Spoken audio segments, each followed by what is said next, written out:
Okay students, आज हम लोग को स्टार्ट करना है डायरेक्ट एंड इनवर्स वेरिएशन। ठीक है, अगर आप लोग सीजी बुक से पढ़ रहे हो तो डायरेक्ट एंड इनडायरेक्ट वेरिएशन हमारा चैप्टर 7 में है और एनसीईआरटी बुक या फिर सीबीएसई बुक में चैप्टर 13 में है। ठीक है, तो ये इंट्रोडक्शन वीडियो है, इसको आप लोग सिर्फ इंट्रोडक्शन वीडियो चाहे किसी भी बुक का हो सेम होता है। ठीक है, तो इसमें मैं ये बताऊंगी इंट्रोडक्शन वीडियो मतलब ये होता है कि जिसमें हम लोग जो पढ़ने वाले हैं उसके बारे में पढ़ेंगे। ठीक है, तो डायरेक्ट वेरिएशन और इनवर्स वेरिएशन क्या होता है ये देख लेते हैं। तो सबसे पहले डायरेक्ट वेरिएशन देखो, डायरेक्ट वेरिएशन का अगर डेफिनेशन देखेंगे तो ये है two quantities X and Y are set to be, दो क्वांटिटी होगा एक्स और वाई, है ना, to be set direct proportion if we an ever the value of X increase और decrease then value of Y.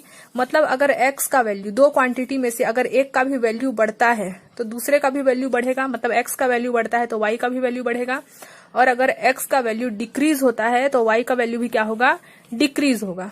ठीक है, तो इस टाइप के कंडीशन अगर आता है तो हम लोग बोल सकते हैं कि ये डायरेक्ट वेरिएशन है या फिर डायरेक्ट प्रोपोर्शन है। ठीक है, तो अगर इस टाइप का कंडीशन है तो हम लोग इसको लिख सकते हैं in such a way that the ratio X upon Y, क्योंकि एक्स बढ़ता है तो वाई भी बढ़ता है और अगर एक्स डिक्रीज होता है तो वाई भी डिक्रीज होता है, इसलिए हम लोग इसको एक्स बाई वाई लिखेंगे। ठीक है, रिमेन्स कांस्टेंट मतलब एक्स और वाई का वैल्यू दोनों ही क्या आएगा, सेम आएगा, यानी कि जितना भी एक्स और वाई का वैल्यू होगा, मतलब एक्स को अगर डिवाइड करेंगे हम लोग वाई से तो उसका वैल्यू कांस्टेंट होगा, एक जैसा होगा। ठीक है, अभी देख लेंगे क्वेश्चन तो आप लोगों को समझ में आ जाएगा।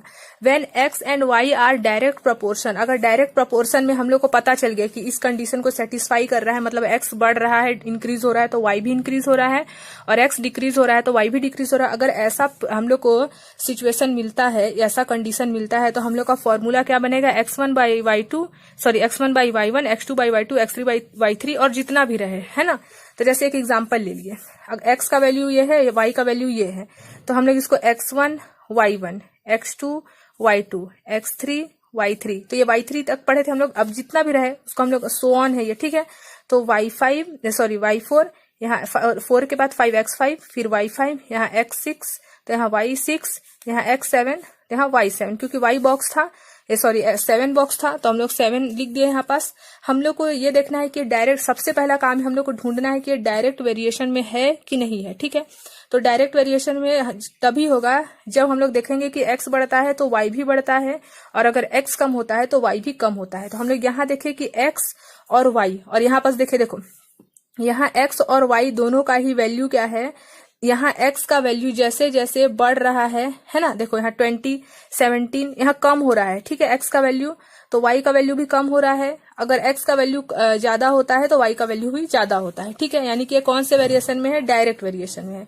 तो हम लोग इसको चेक कर सकते हैं, अगर इसको सबको हम लोग डिवाइड दे दें, है ना, तो हमारा आंसर क्या आना चाहिए, कांस्टेंट, मतलब सबका आंसर सेम आना चाहिए। तो फॉर्मूला क्या है, x बाई वाई, उसका आंसर कांस्टेंट मतलब कि सेम आना चाहिए। ठीक है, तो हम लोग सबसे पहले x1 by y1, x2 by y2, x3 by y3 कर दिए, सब में उसका वैल्यू लिख दिया, x1 का वैल्यू 20, y1 का वैल्यू 40। अब सबको हम लोग लिख चुके हैं, उसको डिवाइड करके देख लेंगे। तो 2 1 जा 2, 2 2 जा 4, तो यहाँ कांस्टेंट वैल्यू 1/2 आया। अब सबका 1/2 आएगा, यानी कि डायरेक्ट वेरिएशन में है, और अगर नहीं आएगा तो ये डायरेक्ट वेरिएशन नहीं है। ठीक है, तो 17 1 जा 17, 17 2 जा 34, ये दोनों तो 1/2 आ गया, यानी कि कांस्टेंट वैल्यू है ना, कांस्टेंट वैल्यू मतलब एक जैसा वैल्यू। ठीक है, अब इसका भी देख लेते हैं, 14 1 जा 14, 14 2 जा 28, तो 1/2 हो गया इसका भी। 11 1 जा 11, 11 2 जा 28, वैसे ही 8 1 जा 8, 8 2 जा 16, है ना। और यहाँ पास क्या है, 5 और 2 है, यहाँ पास हमारा वैल्यू था 2/4 था, है ना, तो यहाँ 2/4 है, तो 2 1 जा 2, 2 2 जा 4, यहाँ 2 1 जा 2, 2 2 जा 4, तो देखो सबका वैल्यू 1/2 ही आया है। ठीक है, तो यानी कि हम लोग देखे when two variable quantities x and y are direct variation, जब ये डायरेक्ट वेरिएशन में रहेगा तो x डिवाइडेड बाई y का वैल्यू हमेशा क्या आएगा, कांस्टेंट आएगा। ठीक है, तो हम लोग क्या बोलेंगे इसको, डायरेक्ट वेरिएशन। ठीक है, अब एक क्वेश्चन और देख लेते हैं तो क्लियर हो जाएगा। An electric pole 14 metre high cast a shadow of 10 metre, find the height of tree that cast shadow of 15 metre under similar condition. ठीक है, हम लोग को क्या फाइंड करना है, let the height of tree, हम लोग को हाइट ऑफ ट्री फाइंड करना है, क्योंकि इलेक्ट्रिक पोल है जिसका हाइट कितना है, 14 मीटर है। ठीक है, और उसका जो शैडो बन रहा है, परछाई जो बन रहा है, वो 10 मीटर का बनता है। ठीक है, अब बोल रहा है find the height of tree. Tree का हाइट हम लोग को क्या फाइंड करना, ट्री का हाइट फाइंड करना है। उसका शैडो बता दिया है कि 15 मीटर है। ठीक है, तो हम लोग ये देखें कि यहाँ जो हमारा इलेक्ट्रिक पोल है उसको हम लोग एक्स मान लेंगे, 2 ऑब्जेक्ट दिया, और जो शैडो बन रहा है उसको वाई। वैसे ही यहाँ ट्री जो है हाइट की बात कर रहा है, तो हाइट वाले को हम लोग एक्स मान लिए और शैडो वाले को हम लोग वाई मान लिए। तो यहाँ हाइट जब एक्स का वैल्यू जब हमारा 14 मीटर था तो y का वैल्यू क्या था, 10 मीटर। तो यहाँ पास हम लोग देखें y का वैल्यू ज्यादा है, मतलब x का वैल्यू भी ज्यादा होगा, मतलब x का वैल्यू ज्यादा है तो y का वैल्यू भी ज्यादा है, x का वैल्यू कम रहेगा तो y का वैल्यू भी कम रहेगा। तो यहाँ x का वैल्यू इंक्रीज हुआ है तो y का भी इंक्रीज ही होगा, है ना। तो ये हमारा कौन सा कंडीशन है, डायरेक्ट वेरिएशन में है। तो हम लोग को फाइंड क्या करना है, हाइट ऑफ ट्री। तो हाइट ऑफ ट्री हम लोग मान लेंगे x। सबसे पहला स्टेप 1 में हम लोग को टेबल बनाना है। तो हाइट ऑफ ऑब्जेक्ट, 2 ऑब्जेक्ट है, एक इलेक्ट्रिक पोल है और एक ट्री है। तो हम लोग इलेक्ट्रिक पोल को x मान रहे हैं, है ना, और जो शैडो है उसको y मान रहे हैं। तो इलेक्ट्रिक पोल का तो हमको 14 मीटर बता चुका है। ठीक है, और जो उसका शैडो बन रहा है वो 10 बन रहा है। हम लोग को हाइट ऑफ ट्री फाइंड करना है। हाइट ऑफ ट्री भी तो x ही माने हैं तो उसको ऊपर में ही लिखेंगे, और जो हमारा शैडो है वो दिया हुआ है। ठीक है, तो हमारे पास x1 y1 x2 y2 दोनों है। अब हम लोग x1 का वैल्यू 14, y1 का वैल्यू 10, x2 का वैल्यू x और y2 का वैल्यू 15 क्रॉस मल्टीप्लाई कर देंगे तो 14 इंटू 15 और x इंटू 10 हो गया। x को ही छोड़ देंगे, 10 को ट्रांसफर करेंगे, कैंसल आउट करेंगे तो हमारा x का वैल्यू कितना आएगा, 21 मीटर। तो x का वैल्यू कितना आया, 21 मीटर। तो हम लोग यहाँ क्या देखे, जब x का वैल्यू ज्यादा था तो y का भी वैल्यू ज्यादा ही आएगा। तो वैसे ही अगर हम लोग यहाँ देख रहे हैं कि y का वैल्यू तो इधर वाले वैल्यू से भी ज्यादा है ना, तो इधर x का वैल्यू भी ज्यादा आना चाहिए। तो इससे हम लोग इससे हमको पता चला कि ये डायरेक्ट वेरिएशन में है। ठीक है, वैसे ही हम लोग को ये वाला याद रखना है, व्हेन 2 वेरिएबल क्वांटिटीज। अब हम लोग यहाँ से चेक भी कर सकते हैं। कैसे चेक कर सकते हैं, देखो 14/10 है और यहाँ पास क्या है 21/15। दोनों को डिवाइड करेंगे तो कांस्टेंट वैल्यू आना चाहिए, मतलब दोनों का सेम वैल्यू आना चाहिए। ठीक है, तो देख लेते हैं, 2 7 जा 14, 2 5 जा 10, 3 7 जा 21, 3 5 जा 10। तो देखो यहाँ भी 7/5 आया, यहाँ भी 7/5 आया, यानी कि डायरेक्ट वेरिएशन में ही था, हम लोग सही बनाए हैं। ठीक है, तो यहाँ पर हम लोग बोल सकते हैं when 2 variable quantities x and y are in direct variation their ratio is constant. जब ये डायरेक्ट वेरिएशन में होगा तो उन दोनों को अगर हम लोग डिवाइड करते हैं, x को डिवाइड करते हैं y से और इधर x2 को डिवाइड करते हैं y2 से, तो हमारा जो वैल्यू है वो क्या आता है, सेम आता है। यानी कि हम लोग बोल सकते हैं कि ये डायरेक्ट वेरिएशन में है। ठीक है, तो डायरेक्ट वेरिएशन समझ गए कि जब x का वैल्यू इंक्रीज होगा तो y का वैल्यू भी इंक्रीज होगा, जब x का वैल्यू डिक्रीज होगा तो y का वैल्यू भी क्या होगा, डिक्रीज होगा। अब देखते हैं डायरेक्ट वेरिएशन के बाद इनवर्स प्रपोर्शन या फिर इनवर्स वेरिएशन।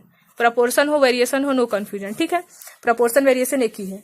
तो इनवर्स वेरिएशन में जस्ट अपोजिट होता है। जैसे डायरेक्ट वेरिएशन में जब x का वैल्यू इंक्रीज होता था तो y का भी वैल्यू इंक्रीज होता था, जब x का वैल्यू डिक्रीज होता था तो y का भी वैल्यू डिक्रीज होता था। लेकिन इनवर्स वेरिएशन में अगर x का वैल्यू इंक्रीज होता है तो y का भी वैल्यू डिक्रीज होना चाहिए, और अगर x का वैल्यू डिक्रीज होता है तो y का वैल्यू इंक्रीज होना चाहिए। ठीक है, तो डेफिनेशन लिख सकते हैं, 2 quantities x and y are said to be in inverse proportion या फिर वेरिएशन, है ना। प्रपोर्शन को वेरिएशन भी लिख सकते हैं, वेरिएशन को प्रपोर्शन भी।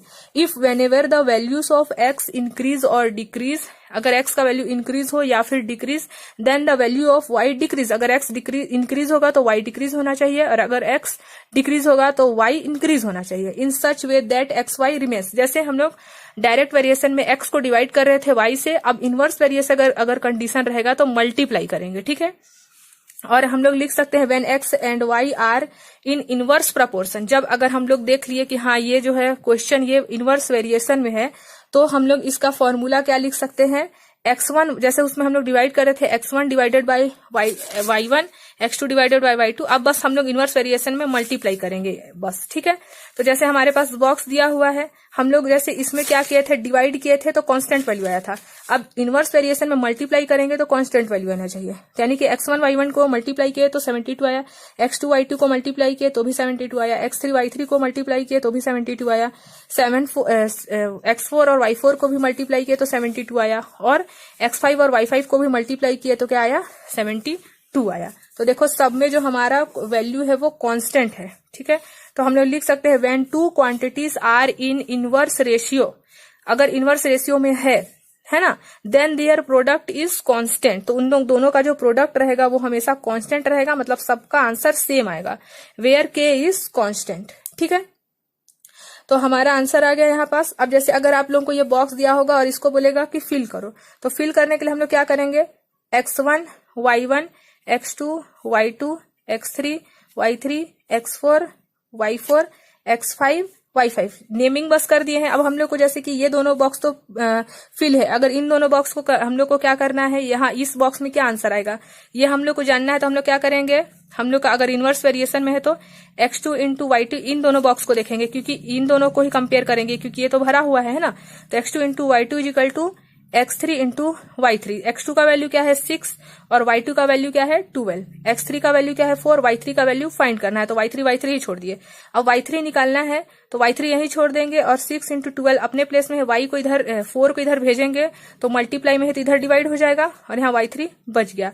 ठीक है, अब हम लोग इसको डिवाइड कर सकते हैं, 4 1 जा 4, 4 3 जा 12, तो 6 3 जा क्या आया 18, यानी कि y का वैल्यू यहाँ बस 18 आ गया। सेम वैसे ही इन दोनों को कंपेयर करेंगे, ये निकला तो अब इन दोनों को वैसे ही x3 y3 equal x4 y4 करोगे, फिर ऐसे ही सॉल्व कर दोगे, फिर ये मिल जाएगा, है ना, ये मिल जाएगा आप लोगों का 7.2।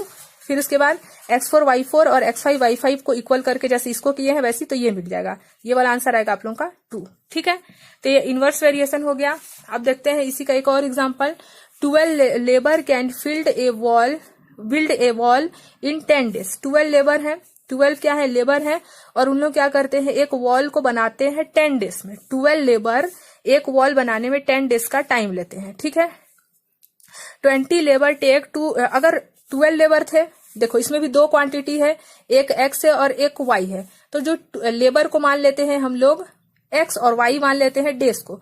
तो जब 12 लेबर है तो उन लोग वॉल बनाने में 10 डेज लिए हैं। ठीक है, तो अब 20 लेबर है, ज्यादा हो गए लेबर, तो अब उन लोग ज्यादा लेबर है, अगर 20 लेबर है हमारे पास तो उन लोग तो डेज कम लेंगे ना, डिक्रीज होगा ना यहाँ पास डेज। देखो तो यहाँ हम लोग क्या देखे कि जब हमारा x का क्वांटिटी कम था, x का क्वांटिटी जब हमारे पास इंक्रीज था तो y का क्वांटिटी यहाँ डिक्रीज हो गया, है ना। और जब हम लोग यहाँ देखे x का क्वांटिटी यहाँ भी इंक्रीज हुआ तो y का क्वांटिटी डिक्रीज होगा, क्योंकि अगर 12 लेबर 10 डेज में वॉल बनाते हैं तो आप लोग अगर लेबर का क्वांटिटी बढ़ा दोगे, उसको 20 कर दोगे, तो हमारा y जो है मतलब जो डेज निकाल रहे हैं वो भी तो डिक्रीज होगा ना, कम होगा, ज्यादा थोड़ी होगा वो। तो वही है as by increasing the number of labour, जब हम लोग लेबर को इंक्रीज करते हैं, बढ़ा देते हैं, तो हमारा जो टाइम है वो कंप्लीट करने में उन लोगों को कम टाइम लगेगा, तो जो टाइम है यानी कि जो y क्वांटिटी है वो डिक्रीज हो जाएगा। इनवर्स वेरिएशन यही बोलता है कि x इंक्रीज होता है तो y डिक्रीज होगा, और अगर y इंक्रीज होता है तो x डिक्रीज होगा, है ना। तो अब हम लोग को let 20 labour make the wall in y days, हम लोग को 20 लेबर का निकालना है, लेबर को हम लोग x माने हैं और डेज को y माने हैं। तो लेबर 12 है ना, लेबर हमारे पास 12 है और उन लोग कितना दिन लगाते हैं वॉल बनाने में 10 डेज, है ना।